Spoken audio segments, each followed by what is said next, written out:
Getting out of your comfort zone. English Pods.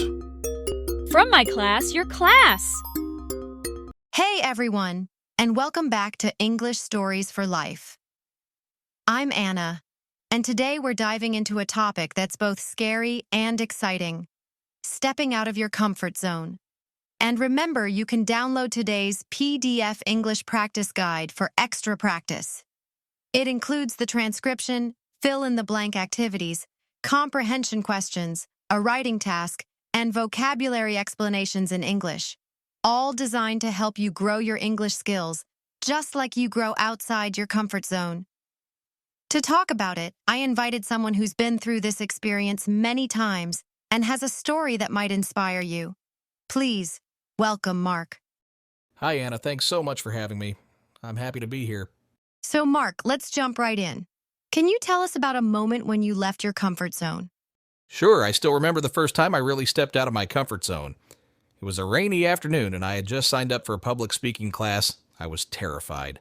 My hands were shaking, my voice was trembling, and I almost walked out of the room, but something inside me said, "This is good. Stay." I gave my first short speech, and it wasn't perfect.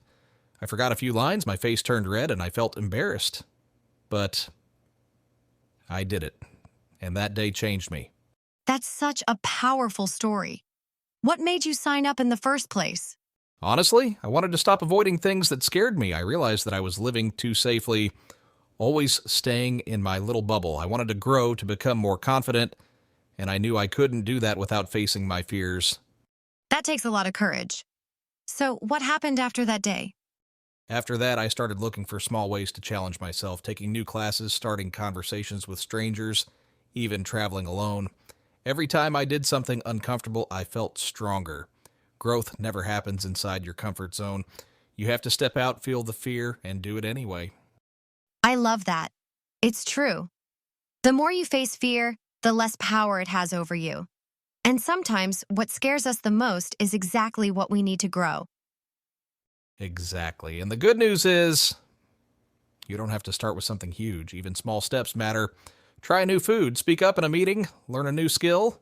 The more you stretch, the more confident you become. Beautifully said. That's inspiring. And you're right. Fear doesn't always mean stop. Sometimes it means go. Thanks so much for sharing your story, Mark. Thank you, Anna. It's been great talking with you.